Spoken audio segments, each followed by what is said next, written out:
So, Mr. Severino, maybe we can begin by talking about US foreign policy in the late 1990s, before 9/11 happened. Could you tell us about what US foreign policy priorities in East and Southeast Asia were at that time? I don't think U.S. foreign policy has changed that much because of 9/11. There have been some tweaking, some adjustments, and the problem with terrorism is that there's no one country to blame. So you can't really retaliate, but you can retaliate against individuals, but not against nations, which is what we normally, where we normally apply foreign policy. So, but I think all countries follow their national interest, and the U.S. is not an exception to this. So there may have been, there was a great resolve to protect the American people from events of this sort. But sooner or later, it goes back to the core interests of the country.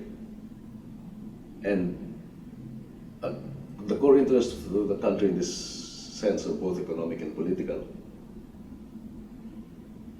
And the more and more they're intertwined. So the United States got itself involved in Iraq and Afghanistan because in Yemen and Oman and so on, and countries in that area, in search for the real perpetrators of the September 11 controversy. So, but the basic core of American foreign policy remains the same, which is to be a presence where it has economic and political interests. Let's zoom in specifically on foreign policy towards Southeast Asia. So what are, in your view, let's backtrack to before 9/11. So in your view, at that time, you became Secretary General in 1998, is that correct? Right, yeah. So at that time, what were U.S. interests in Southeast Asia? Their priorities? Whoa, you have to ask the Americans this. In your view, from your perspective? My perspective is that this is all part of the today, not so much in 1998, because at that time China was not yet up and about. But now, it's all part of the U.S.-Chinese rivalry. And at the time of, say, before 1989, before that, it was in the context of the Cold War between the United States and the Soviet Union. But now, it has taken the color of being part of the U.S.-Chinese rivalry. But how it will all end, I don't know. But this is because this project is focusing on 9/11. So I want to take you back to 1998 when you became Secretary General. At that time, what was your sense of what the United States was trying to achieve in Southeast Asia? Oh, the same as now, meaning to maintain a presence and to deny others. A strategic presence? Strategic, economic. You must remember that American companies have invested more in Southeast Asia than in China and India combined. So this is something that should be kept in mind by people who are concerned about these things. And we have this phenomenon of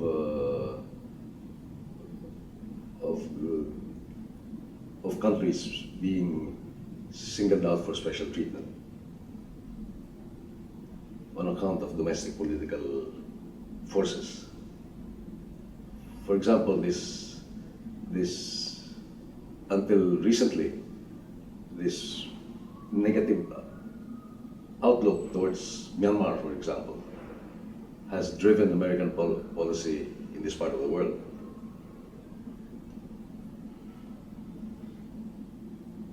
What specifically, how did the United States demonstrate its strategic or economic presence or political presence in Southeast Asia at that time, before 9/11? What was the evidence? The Americans, I don't think it has had much effect in this part of the world, except when something happens, like for example the Bali bombing, which followed the 9/11 incident in the United States. But it was mostly Australians who got killed and otherwise got hurt in this process. And since then, we haven't seen anything of that magnitude in this part of the world. So I think the countries in this area feel that they owe the United States something because of their economic growth. The economic growth was made possible by, partly, at least, by the strong American military presence and keeping things stable here.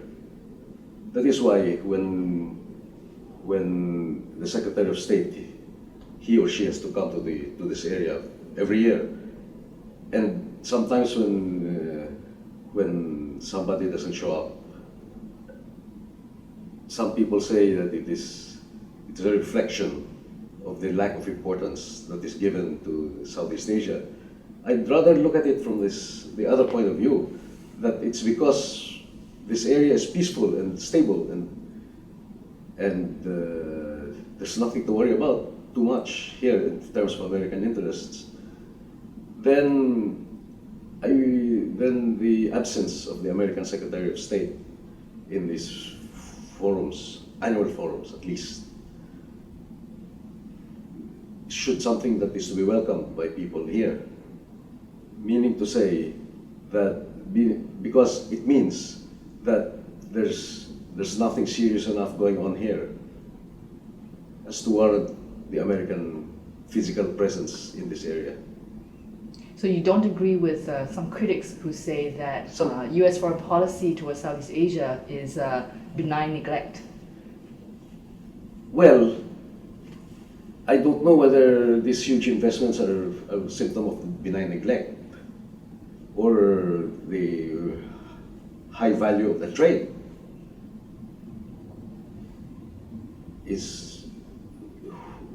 Somebody has to write something every day.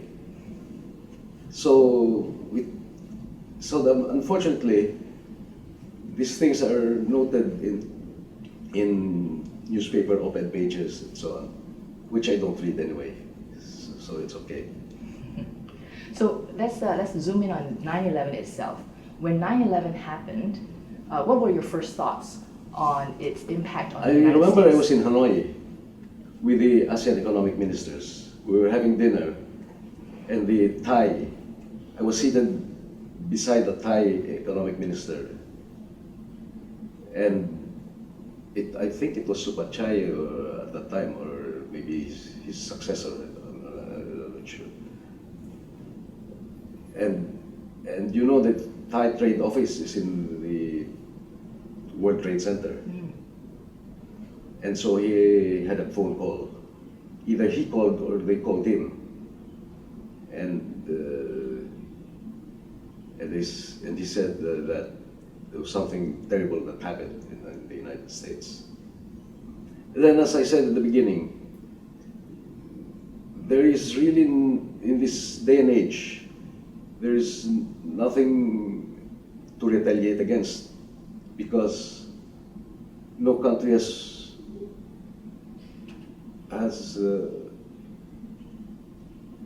invoked itself or has admitted responsibility for this event. So people had to invent things like justification to go into Iraq, for example, the worth of Saddam Hussein.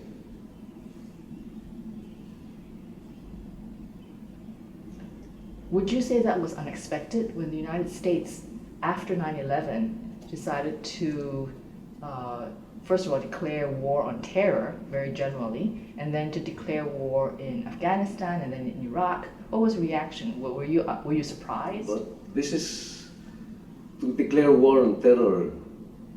This formulation again goes against the very concept of war against states, because no state would ever take responsibility for terrorism.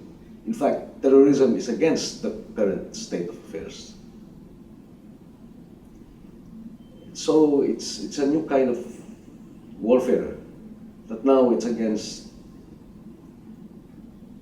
We're going back to before the interstate system before the present interstate system of international relations. So what was ASEAN's reaction to that? Of great sympathy for example, with those who died.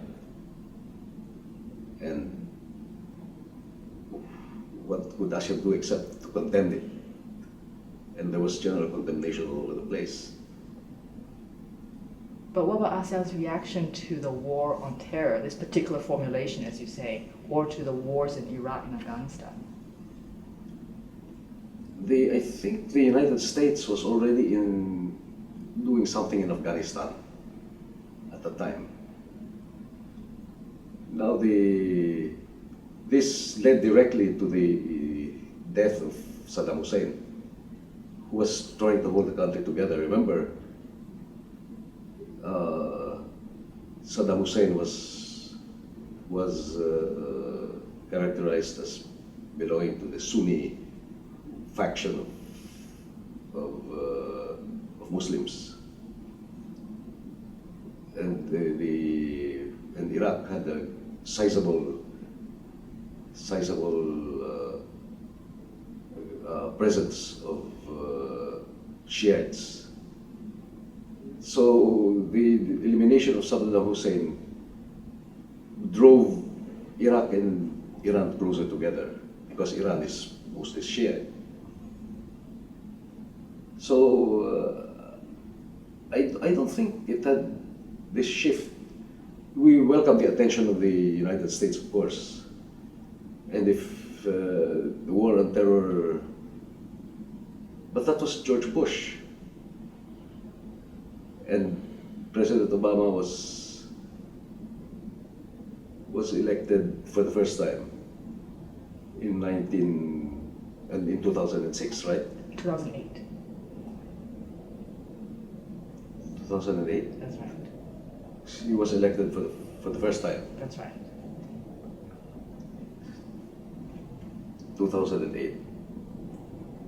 And I don't think he would have brought the United States to this situation where you kill off the perceived head of the state, and the result that, but we still have to see it. The result being the almost breaking up of the country. The Kurds have their own territory, as a matter of fact, which makes Turkey and Syria and Iran pretty nervous. Now, Singapore and Thailand and the Philippines were quite supportive of the United States at that time. Oh, sure. As I said, the general reaction to this was one of sympathy. But to whom are you going to retaliate against? This is the question. So there are two levels. One is the general feeling of tragedy. The second level is, what do we do about it? And here it's more nuanced. It's very easy to speak out against terrorism, of course, but there are different concepts of terrorism. Like the United States feels that many Americans feel that the Uyghur insurgency, or what is developing to be the Uyghur insurgency in Western China, is a matter of something like freedom, of fight for freedom. On the other hand, the Chinese state feels that this is a rebellion against its rule. So there are different perceptions, and that is why it's one thing to consider the fate of those who perished in the attack on the Twin Towers, but it's another different. It's a different level altogether. The question of what do you do about it?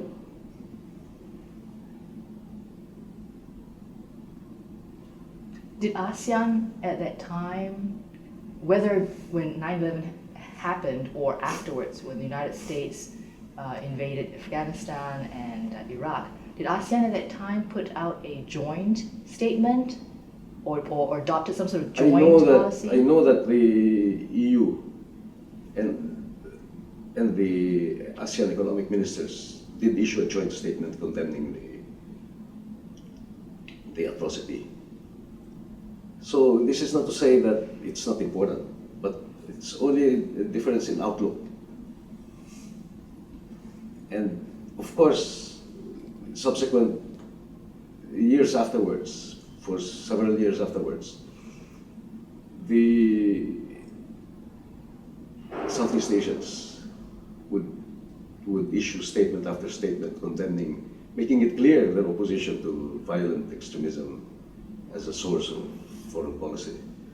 But as I said, very few countries or very few states in the world support terrorism as an instrument of national policy. But in this case, there's no one to blame, no state to blame. Who do you blame? Saudi Arabia? Iraq? Well, apparently the Americans thought it was an Iraqi under Saddam Hussein. It was an Iraqi endeavor. But Saddam Hussein also had this ability to keep the country together. And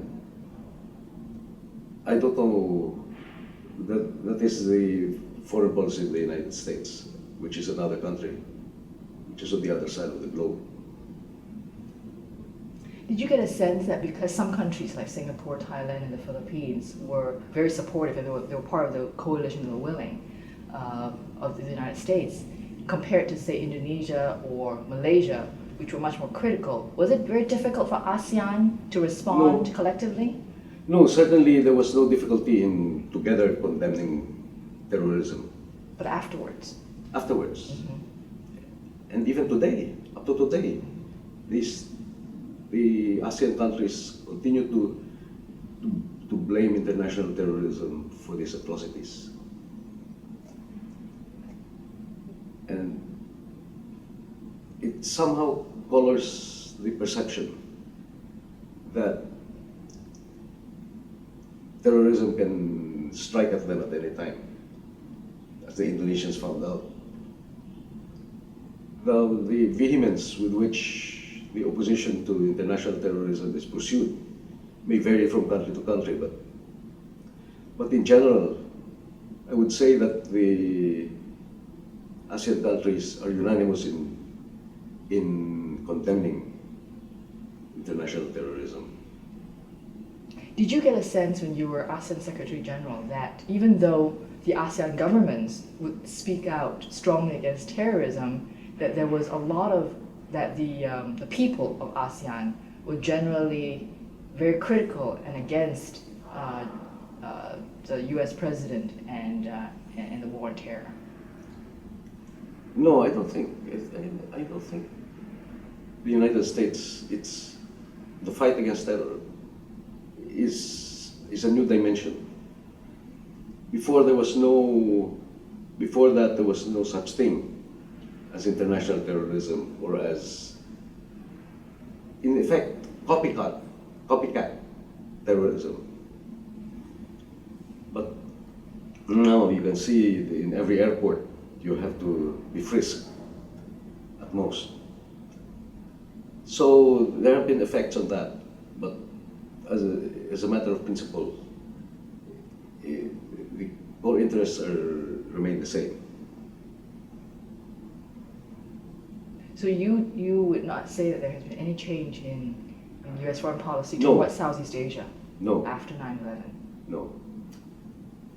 I think it's more the China, Japan, China, India, China, US that is the main consideration, the relations between China and these countries. Japan for supremacy in Asia, and the United States for supremacy in the world. Or as the Chinese would put it, respect. So, no, I wouldn't think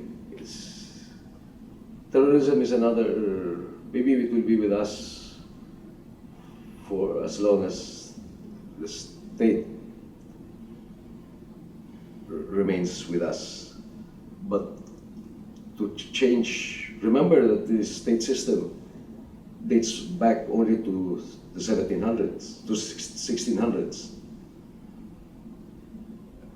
And the state system will be with us for another 200 years.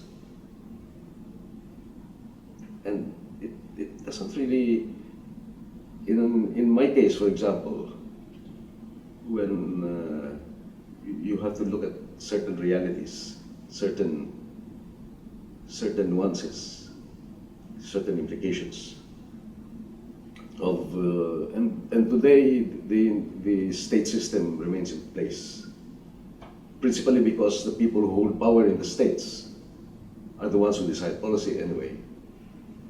So, but it will not remain this way because the state system, in the time of Jesus Christ, for example,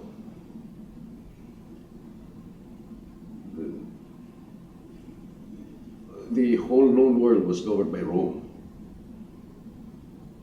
And there was no such thing as, they spoke different languages, to be sure, but they had different cultures and so on. But there was no state except the imperial city.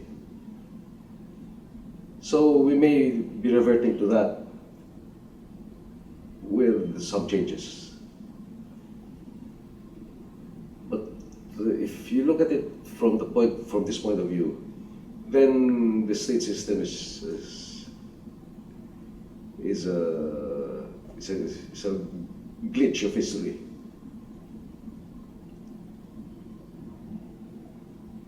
So when the Bali bombings happened, and when the bombing in Jakarta happened, what was the reaction of ASEAN?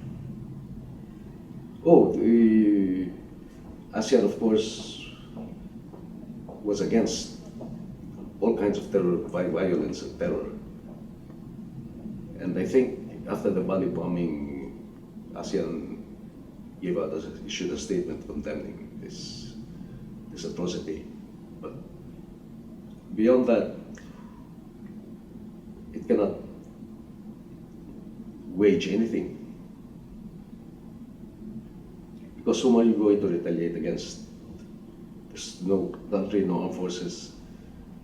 The people who command the armed forces are themselves under threat. So, what do you do? Did it strengthen relations between ASEAN and the United States in the sense that it made certain ASEAN countries more willing to accept training and advice from the United States in terms of counter-terrorism efforts? Oh, it depends. Probably some countries took advantage of this in order to get the United States more involved in their own domestic threat of violence. But by and large... Which countries do you have in mind? Hmm? Which countries do you have in mind? No, I don't have any particular country in mind. because there are things that are not publicly known, and there are things that are, especially those that are beyond the state system.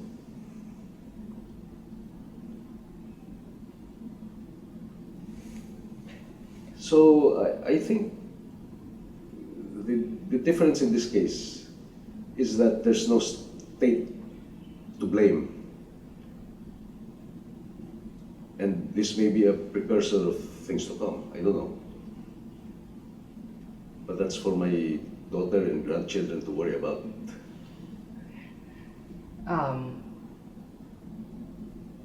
Do you feel that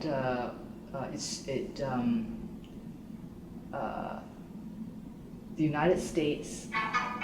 Oops, what was that? Well, that's a text message. That's okay. Okay.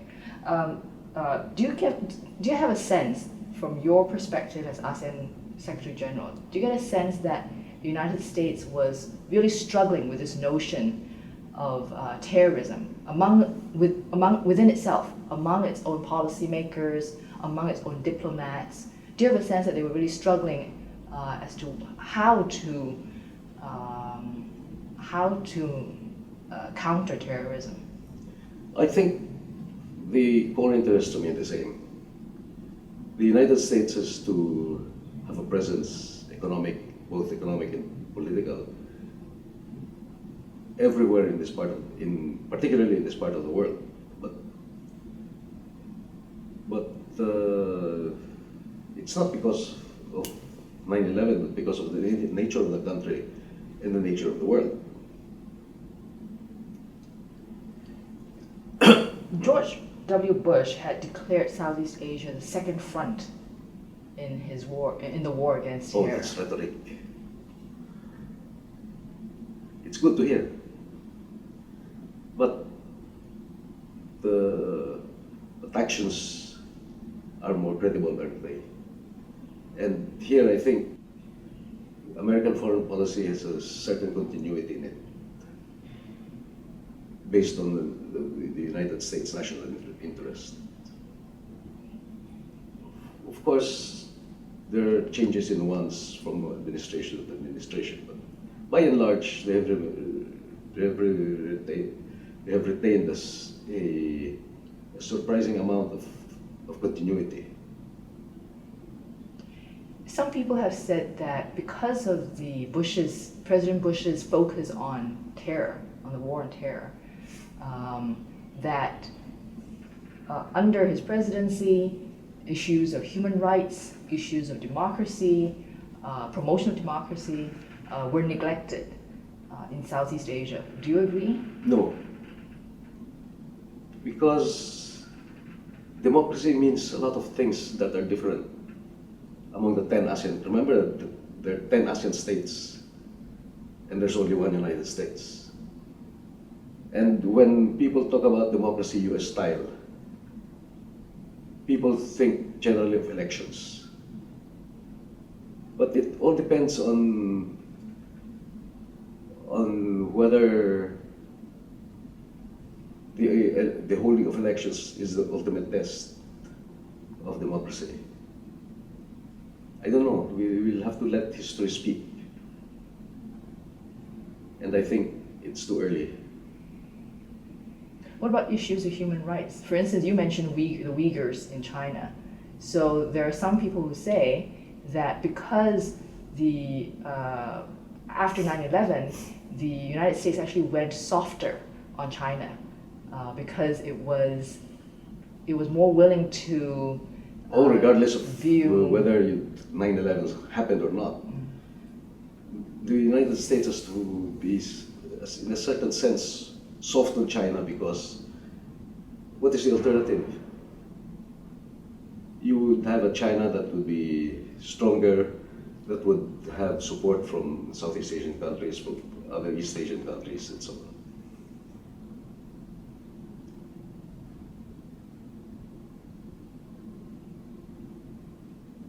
No, I don't think terrorism itself is something that drives U.S. foreign policy. It's an important reason to invoke, but it's not necessarily the real motivation behind the process of the United States presence in this part of the world. And the real motivation is?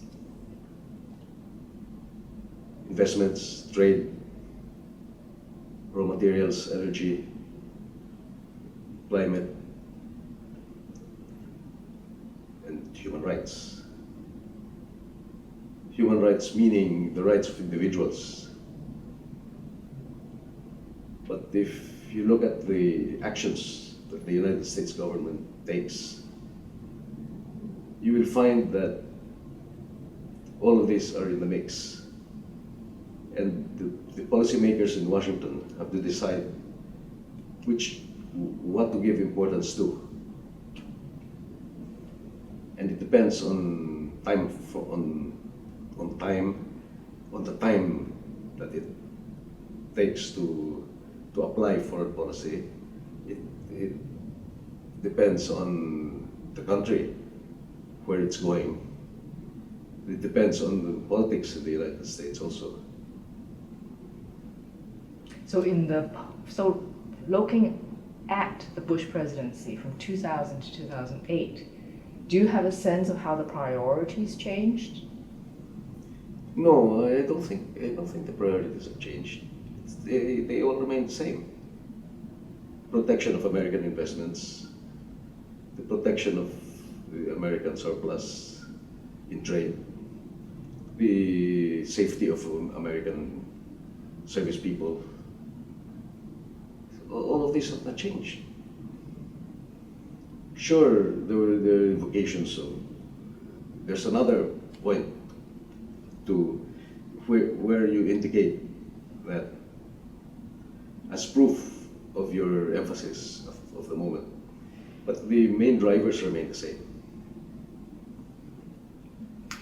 Earlier, you had mentioned that some countries in ASEAN were quite happy to have the United States be more involved in the region. Would you say that countries like the Philippines, which was of course fighting a war, the insurgency in the Mindanao area, or Indonesia, which was fighting separatists in Aceh, would you say that they were quite keen to take advantage of American resources in their own fight against their separatists? I don't know if they were keen on taking it. Every country takes advantage of something. You have to consider all the factors. I used to be a policymaker myself, and when you are confronted with a situation, you consider all the factors involved, including your relations with other states. And here, the Americans are of course important, but the importance is not limited to the obvious things like military might, economic largesse, and so on. Some people have said that during George W. Bush's presidency, foreign policy was conducted mostly on a bilateral level rather than at a multilateral level, so through groups like ASEAN. Would you think that was true? No, you have to remember that the first ambassador to ASEAN was an American. And he was appointed, the position was created by George W. Bush. So one cannot really say that it's bilateralism against multilateralism. If you're a policymaker, you don't consider these things. What you try to do is how you think the other party will react to a proposal, and if the reaction is likely to be negative, then you avoid it. If the reaction is likely to be positive, then you pursue it further. I've come across writings that suggest that at quite high levels of the U.S. government, at least in the early 2000s, that they were a little bit dismissive of multilateral groupings like ASEAN, because they said, oh, these groups, these countries, they get together, they talk shop, not much is achieved. Whereas if What you do they work mean by directly, achievement? well, there's no real, I guess, demonstrable outcomes. I'm not sure, but that's what I've come across. So I'm just wondering what you have to say to that. That there's no real Somebody who policy is impact. involved in ASEAN, one would say that talking is better than fighting. And so what if it's a talk shop? What's wrong with talking? And as the United States keeps pointing out, a lot of these things are produced by the private sector in any case. So the state cannot claim credit, the federal state cannot claim credit for them. But the fact is, it's there.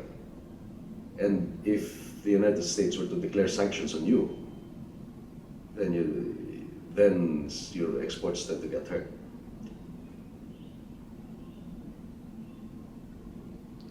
So you don't think that was true? I mean, I just wonder if you have a sense of whether that was true.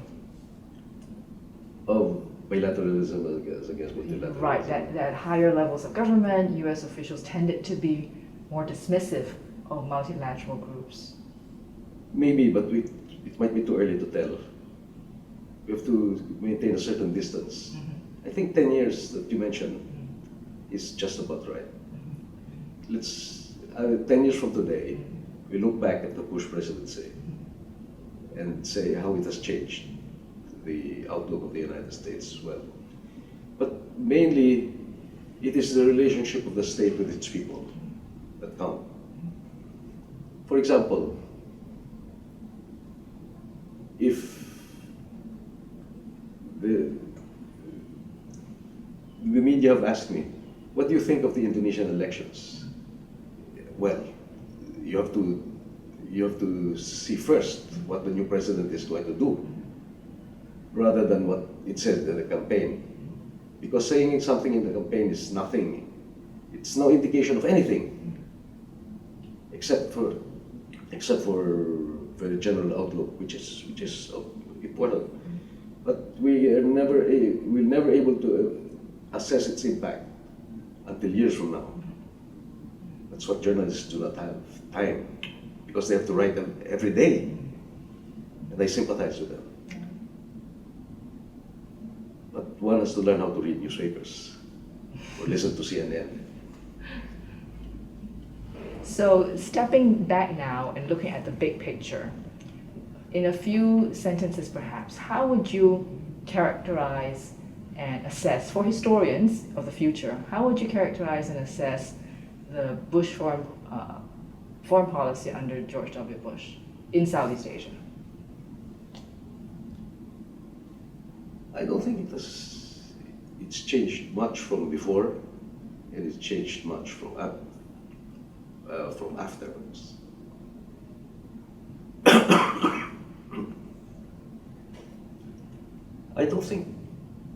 I think we can discuss this in 10 years.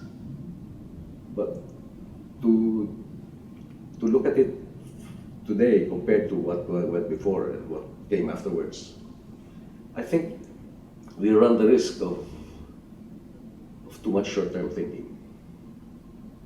I wonder if you could give an anecdote, just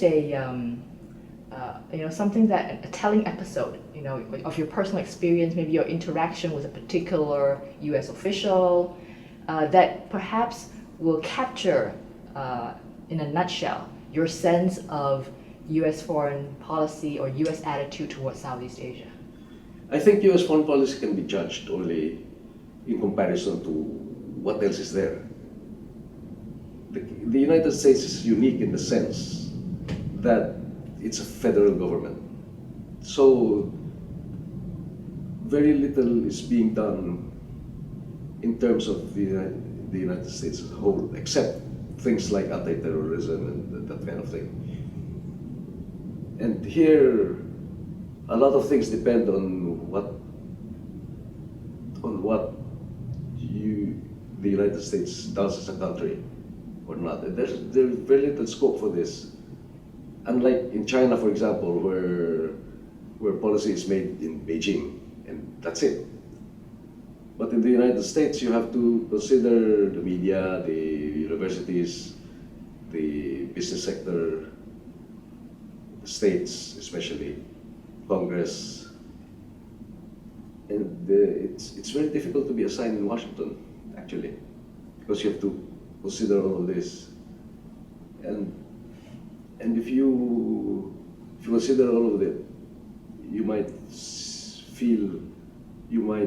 want to say that the United States president has very limited powers.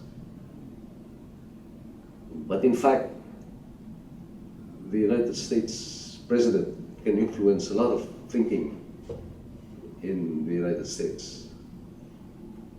But it all depends on what the relationship is between the state and its constituents. As I was attempting to say, the United States has 50 states, and not just Washington, to consider. And these 50 states have different points of view. Like when I was in Texas, I was told that the northernmost border of Texas is halfway between the Canadian and the Mexican border. And that puts Texas in a different kind of perspective. So, as I was saying, the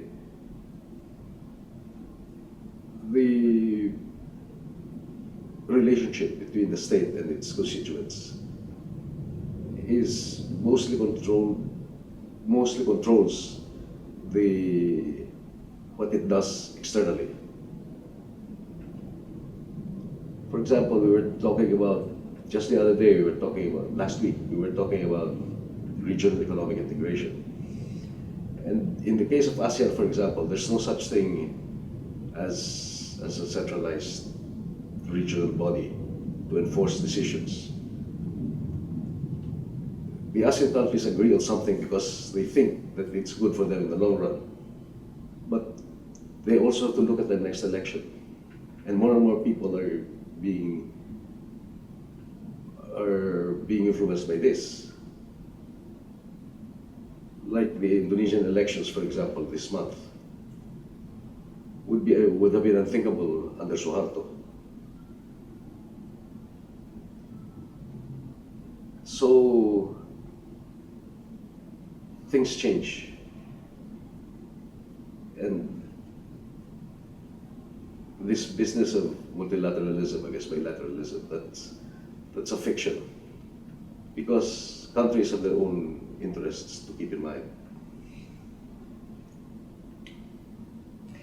Speaking of U.S. foreign policy being responsive to constituents, did you get a sense back in the early 2000s that American attitude or beliefs about Islam, rightly or wrongly, influenced American foreign policy towards this region? Oh, I think so, and I think you cannot attribute it to just change in thinking in the United States, but also the behavior of the state rulers in Islamic countries. Some of the Shiite against Sunni kind of interaction is important. So is this, for example, the leadership in Saudi Arabia encourages Wahhabism, but the adherents of Wahhabism in the foreign policy of Saudi Arabia, we don't know. I don't know, because I'm not an expert of that area. But as I say this only because it is an example of what a country is capable of doing in relation to what it is, in relation to its to its constituents. I don't know how much influence, but certainly the people, in this sense, have an influence on the Saudi government, or the Pakistani government, or the Bangladeshi government, or the UAE government, which is something else.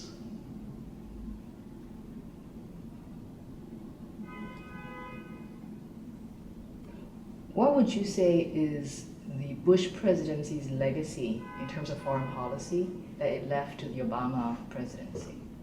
Oh, we'll have to judge that later. It's too early, I think. I haven't even begun to think of it. Maybe if I live long enough, I will start thinking about it. Just, sort of your gut feeling, do you think that the Bush presidency made things easier or more difficult for the Obama presidency? No, each president has its own priorities, and these priorities in turn are influenced by circumstances not under his control. For example, the rise of Shiites against Sunnis in the Islamic world. That's something that is beyond the control of either Mr. Obama or Mr. Bush, or even the behavior of American companies. I know for a fact that American companies were most eager to go to Myanmar, but the American presidency felt compelled not to have dealings with Myanmar. I don't know why. But now with China right next door and pushing to get back into Myanmar, or maybe it's already there, I don't know. It's very difficult. You have to look at each policy one by one. Now, to put things together, that's the job of journalists, of intelligent journalists, and of intelligence analysts. But it's not necessarily the job of historians. Maybe later. So just one final question. Neil, please. In terms of what you have read, what analysts say and what journalists say and what even some historians are really beginning to say about the Bush presidency's foreign policy towards Asia, what do you feel is maybe the one thing that they miss or they tend not to emphasize enough? Is there anything? Well, anything that they have missed? That they have missed. Right. Or that they don't give sufficient emphasis to? No, I think each presidency has to take the world as its own, it's on its own terms. And here, the world changes. So is the United States and the composition of its Senate and House of Representatives. Remember that the Senate has to ratify treaties, to consent to the ratification of treaties. And the Senate also has to pass judgment on senior level appointments. And now the House of Representatives have to pass trade agreements if it's to have any effect at all. So it's in the American system.